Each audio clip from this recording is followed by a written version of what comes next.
was mad at the start of this week's episode of Smackdown, because who the flub knows what kind of TV rating it's going to get. You see, when you say it like that, it sounds flubbing ridiculous. Also, hello my friends, my pals, my buddies, my loved ones, and welcome to Ups and Downs, the wrestling review show, where I, Simon Miller, decide only my opinion counts, and I give the good bits an up and the bad bits a down. And none of that is true. If you think I'm a massive goober, more power to you. I mean, my parents tell me every single day. Let's up those downs for what was a flipping good episode of Friday Night Craziness. So our bonanza did indeed start with John Cena coming to the ring. My word, this place came unglued. There's a few people going, oh, John Cena feels like commonplace now. Well, you go tell it to these folks. They were so damn happy. He also told us that tonight was a big night, as opposed to what, like a small night? But he said that, oh man, it's going to be a tiny evening here on SmackDown, when, before he could get any more words out, who interrupted him? It was our tribal chief, Roman Reigns. He's back. Now, sure, admittedly, Roman probably has been away from TV a little bit too long, but you can't say it didn't work. It's like Thanos coming to the ring. He also arrived with Sikoa and Paul Heyman, and not Jimmy Uso, so put that up your pipe and stick it in there. And this Paul Heyman, man, he's the best, because over the last few weeks, when the head of the table wasn't here, his hair had been going grey, but now that he is back, it's jet black again, and the commentators talked about this. I mean, it's the little things. Blink 182. Reigns then stood there for about a decade when he called John Cena Hollywood. So there you go. All of a sudden he's going to have a massive black beard, but with a yellow moustache. It never made any sense. He didn't think Cena had done a very good job in kicking off the show, though, because nobody had acknowledged Roman Reigns. He's a very self-conscious being. When he was all like, also, Johnny boy, you a massive coward. Ruh. This is because, according to our tribal chief, surprise, surprise, John only came back to WWE once he knew Roman Reigns was going away. He then said, John Cena, you're not the GOAT, I'm the GOAT, and you need to go watch this segment and pretend that they're referring to the animal, because I tell you, it's damn hilarious. He then wanted Cena to flub off, but you know the deal. John always has something up his sleeve. So he was like, listen, actually, I'm going to throw a little bit of a curveball in here, because Roman Reigns, the only thing I want to say to you is that I do acknowledge you, because you have held this championship for 42,791 years, and that is the greatest achievement ever. So forget going into space, forget penicillin, forget, I don't know, the wheel. None of that matters, because some man held a belt for a while. Roman reacted to this like someone had just told him, you control Christmas now. But of course, Cena was doing this as a little bit of a ha-ha, he-he, because he was all like, well, I may not deserve it, but I tell you someone who does. And it was Tatanka. He came out with the, a strange theme music he used to have. Imagine it was Tatanka. You'd sit there being like, I don't understand what's going on here anymore. It was, of course, LA Flubbing Night. Bless this audience for making this moment feel like a massive deal, because they erupted for this guy, and John Cena passed him the microphone, which I guess was a little bit like passing the torch. LA also asked Roman straight away, are you pissing your pants yet? And that other people may see him as a champion, but he just sees him as a dude who's standing in his way. Good line. As the fans then began to chant LA Knight's name, Reigns was all like, oh, well done for you. Ever since I've been away, they've learned how to chant what you're called. Well, that man, I can smell it, this is gonna be good. Knight then took his sunglasses off because he was about to get Super Serious 9000. And I'm pretty sure he threatened to kill Roman Reigns. Because he said talking like that is a good way to get you referred in the past tense. So bring it down. There's a crime counter. You can't walk around saying things like that. And also, as a bit of trivia, I'm pretty sure that John Cena rapped that line in one of his songs. So it all ties in. He then just went off, and man, he easily went toe-to-toe for Roman Reigns, when of course Jimmy Uso teleported in. But Lar just looked at him like, man, you ain't ruining my moment. And he just smacked him one. This is when Roman decided to leave, as he told Sikoa, you handled it. What we were doing here was piecing together our main event. It was going to be Sikoa taking on Mr. Knight. So of course, when we get to Saudi Arabia, it probably is also going to be Roman Reigns versus LA Knight. And yes, LA will probably be murdered there. But he was Max Dupree like 12 months ago, so I will take whatever I can get. Also, this got me so damn pumped up. Therefore, I am giving it an up. We then jump right into our goofy wrestling for the evening. Because, man, Pretty Deadly were here, and they had this over-the-top entrance where Elton Prince was in his wheelchair, where he just went, ta-da! And Kit Wilson, he was so damn pleased for his friends. They are wonderful dicks. It also meant that it was time for these two to take on the Brawling Brutes, and if you can believe it, much like Britney Spears, they did it again. That is a very dated reference. Before that, though, Butch and Ridge were able to hit the 10 beats when we cut to commercial, and when we returned, Pretty Deadly were just in control. Nobody told us why, so we have to make it up for ourselves. So I'm going to say that after smacking their chests, the Brawling Brutes recited a poem, and because I am an investigative journalist, I used my sources and find out what it was. Because we are the Brutes and we're real tough. We love Sheamus, he's really buff. We do all his moves and win the match. When someone dives at us, we will catch. So focused on this, Kit Wilson thumped him. That'll do. Anyway, let's just get to the finish, because it made me laugh out loud. Because Holland did slam Prince down. All of a sudden he was like, oh, I'm injured again, I'm injured. And even though Ridge was like, you are not hurt, you absolute liar, the referee, I suppose, felt worried for him. So I was like, oh no, somebody get him help. All of a sudden, Kit Wilson jumped to the ring apron, booted Holland right in the head, which is when Elton used the most devastating move in all of sports entertainment, the surprise roll-up. 1, 2, 3. Bring it down, counter, up by 1. So they are just the worst people in the best possible way, and let's keep doing this throughout all of 2023. I saw on the internet, people are already so mad at this. Like, that's the point. You're meant to be mad. I enjoy these four immensely. Giving it an up. When Carlito was back on SmackDown. I love this guy. So happy. Kayla Braxton was talking to him, and of course his return is cool, and he had his apple. This is why wrestling is the best. Why does he have a piece of fruit? Nobody knows. Amazingly, Bobby Lashley, who literally must have been stood right off camera watching this, then walked in. He was like, oh, hi, Carlito. It's great to have you back. I mean, the last time you were here years and years ago, I did beat your ass, but let's not worry about it. What a horrible way to reintroduce yourself. Carlito didn't want to have anything to do with this because he wanted to fight Bob. I was like, man, we are on totally different pages here. When, of course, the Street Profits attacked him from behind. Damn it. Adam Pearce and his goons then stopped this because they were going to use a chair. When we cut to a mini commercial break, when we came back in all the hoopla, Bayley walked in. I was like, what the flub is happening? For some reason, Zelina Vega was really insulted about this. And because Adam had turned into the dad, he was like, I can't handle you two right now. So just go to the ring and have a match. So they did. They wasn't actually telling the truth because it wasn't going to happen right away. Because first we went into the Bloodlines locker room. Roman Reigns was mad. Because Jimmy was here too, and he was trying to explain the reason he did what he did do earlier was that he was calling an audible. Which means Reigns didn't sign off on this, so he was like, oh, who do you think are? The quarterback? And if you were the quarterback, what the hell would you do? Jim's answer was to go and sort out everything with Cody Rhodes and Jey Uso. And this is when the head of the table was like, yeah, that Jey Uso and that Cody, I hate them so much, so maybe you should go and sort them out. So he is basically the internet, and when Jimbo went to do this, he shouted yeet. And Roman was like, don't you give me that yeet crap. So now he's feuding with Yeet. If we do that at WrestleMania 40, once again, I will be a happy man. I will say this Jimmy Uso stuff has become confusing because the last time we saw him and Roman together, not only was he responsible for Jey leaving the bloodline, but he was booting Roman right in the head. However, it kind of feels like Solo, Roman, and Paul Heyman are just teasing Jimmy Uso. So as long as we pull the trigger on this soon, everything will be fine. But we'll give it to the end of October, then we'll come back to it. When Bayley defeated Zelina Vega in 2 minutes.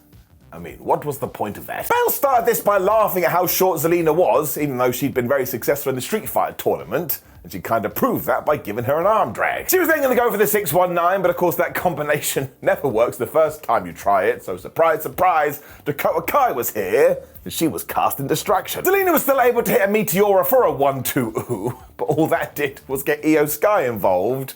And I was like, this is really, really silly. Because it did mean, because there was another wrestler on the outside of the ring, the wrestler inside the ring could not remember what they were doing. So Vega turned around, wham, bam, thank you, ma'am. She got hit with the rose plant, and she lost. This continued as Damage Control then attacked Zelina Vega when Charlotte Flair made the save. And I was like, I'm sorry. In no world would Charlotte Flair help anybody. That is not her character. And I know that Damage Control screwed her over at Fastlane, but I'm drawing my line in the sand, and it says no. Mostly though, this didn't help anybody because Vega was presented as an easy target. Bayley then beat her like she was an easy target. So I was like, well, that is just a few minutes of my life I'm never getting back. And look who is involved here. This is top tier talent. We can do way more with all of them, and they deserve it. Therefore, it's getting it down. It was announcement time after this, because Triple H had some things to say. Now, this was revealed last week, so you know that it was going to change the lay of the land. And actually, it really did. And who saw this coming? Unless you were on the internet earlier that day. Because Adam Pearce welcomed the game as he started to talk about Saudi Arabia in the Survivor Series, when he was like, but that's in the future, and we need to focus on right here, right now. This is when he turned his attentions to Adam Pearce, and he was like, listen, you have done a great job over the years, and we all love you. And I was like, you know what? That is true. He is so damn good in his role, he deserves to have some flowers. The idea, though, is that nobody should be the total general manager, so now he's been promoted to Raw GM, whereas SmackDown also has a new head honcho. This is when Dominic Mysterio interrupted, and for a small second I was like, oh my gosh, is he gonna be the GM? Sadly, he's not. The boos, as always, were just hilarious. The condom was like, it's not fair, there's a tag team title match tonight, because Judgment Day are meant to get their rematch on Monday. And Triple H was all like, oh, let's have some fun. Because he was all like, man, everybody tells me these jeers are piped in, but now I'm in this ring, they are most definitely not. Inside the curtain. Thankfully for Trips, though, this is nothing to do with him anymore, because the brand new Smackdown GM is none other than Nick Aldis.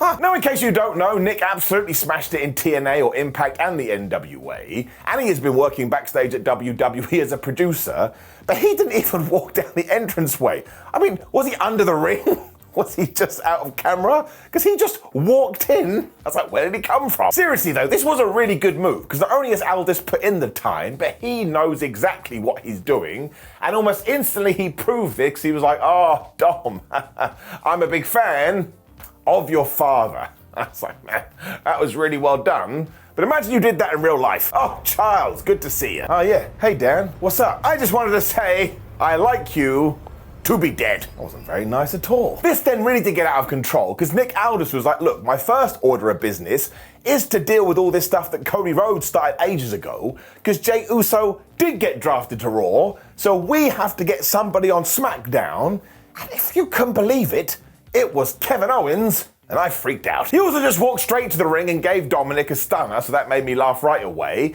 and he shook hands with Nick Aldis, but all of a sudden my brain started fantasy booking. Because surely this means the end of Kevin Owens and Sami Zayn, and the person responsible for that is Cody Rhodes. So if Cody does eventually beat Roman for the championship, and all of a sudden Owens turned on him, and they did a feud, well, one, it would make sense, but two, I'll be flubbing brilliant. We then instantly cut to the back, and Roman had this look on his face. He was so livid, because man, now Cody Rhodes is running around, and Kevin Owens is doing the same thing on his show. Somebody has to die. He then went into full dickhead mode, especially because Jimmy Uso was on his sofa, drinking some water, and he was like, what are you doing? I told you to go and quarterback some stuff, and now you're just pissing about. Uso freaked out here, was like, you joking, Us, right? You joking? Roman was like, yeah, I am joking, but imagine if I wasn't.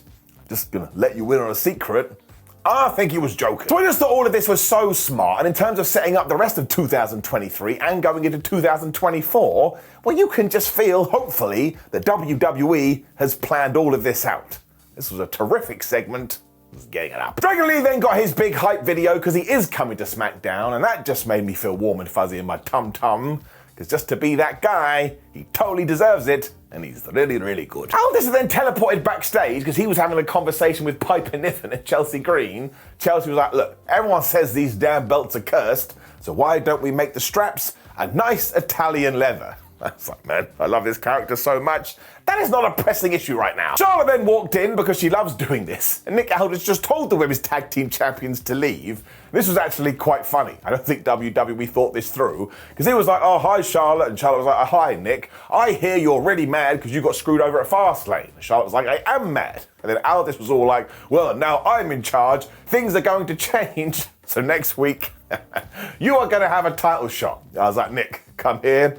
That's literally what happens all the time. However, WWE instantly saved themselves, because when Flair turned around she bumped into Jade Cargill, and I tell you, they didn't really say much of anything, but once again it felt like a super big deal. It was also hilarious, because Triple H then popped out from the side of Cargill. I was like, what, were you hiding down there? And this is what we should do, and I mean it, let's just go crazy, give me the chaos. You do Io Sky versus Charlotte Flair, and who interrupts Jade Cargill? She costs Flair the championship, and then we do Jade versus Charlotte, and Jade wins. That's right. Everyone keeps going, we have to wait. Till what? We're all dead? No, do it now and make it rule. Right, got a little bit carried away there. Let's all just calm down. But again, this got me all fizzly in my tootsie toes. I mean, it only went about 8 seconds, but I am still giving it an up. That's how cool it felt. We then had Cody Rhodes and Jey Uso taking on Grayson Waller and Austin Theory for the tag titles because the champions had put out an open challenge. And this, I tell you, well, it was just damn fun. And that word as well, that's exactly what Cody and Jey are having. And because they're having such a good time, that feeling comes out the screen, it smacks me right in the head, and all of a sudden, I'm having a pretty good time too. We also got Rhodes versus Waller for a little while, which I liked, and we got Jey Uso versus Austin Theory, which I liked as well. And it all went bad because Theory took Uso, and he threw him into the ring post. Waller then got the warm tag, which just annoyed Jey, so he hit a bunch of kicks that were super. When of course, Cody was like, oh my gosh, the temperature in my palm is really hot right now. And they slapped that thing, and Rhodes went crazy. Because he got the big slam and a disaster kick when Grayson Waller at him. He also hit him with a kick that was pretty disastrous. When we just got a bunch of other super kicks, and they did the 1D, which I think they're now calling the Cody D, or something like that. Once again, Rhodes landed right on his head, which freaked me out, which is when Jey Uso did the big old dive, Cody Rhodes able to hit the crossroads, and they got the 1, 2, 3. And look, I have zoomed through this, but it's just, like I say, fun. It's just enjoyable. It's just entertaining. So I am going to give it an up. But what happened next? Boy, howdy, it sent me crazy. Because as they were leaving, all of a sudden Roman's music hit. Or something like that. So think about what we did here. Firstly, Jey saw Jimmy and Jimmy saw Jey, and Solo saw Jey and Jey saw Solo. Then Cody was there and he looked at these fools when the head of the table did arrive, and he stared into Cody's eyes and Cody stared into his eyes. And even though they said nothing, I could feel it bubbling down in my loins. We're gonna get there, people, and it's gonna rock. We also made sure that we gave Nick Aldis some real authority because he got between those guys. He was like, not tonight, not tonight. And he did this very well. So once again, this was like all of 5 seconds, but look at me. I'm all pumped up on caffeine. What are we even talking about? I'm giving it an up. Which meant we did get to our main event. It was LA Knight versus Solo Sikoa, and we just did what we had to do. Because Solo is a crazy one, he started to wreck Knight when LA came back with a neck breaker, so he wanted to break some necks, when all of a sudden it was WCW versus NWO Revenge. Because La wanted to slam Solo, but he wasn't able to do it, and he fell down. Knight then fired back by clotheslining Solo over the top rope, but he shouldn't have done that,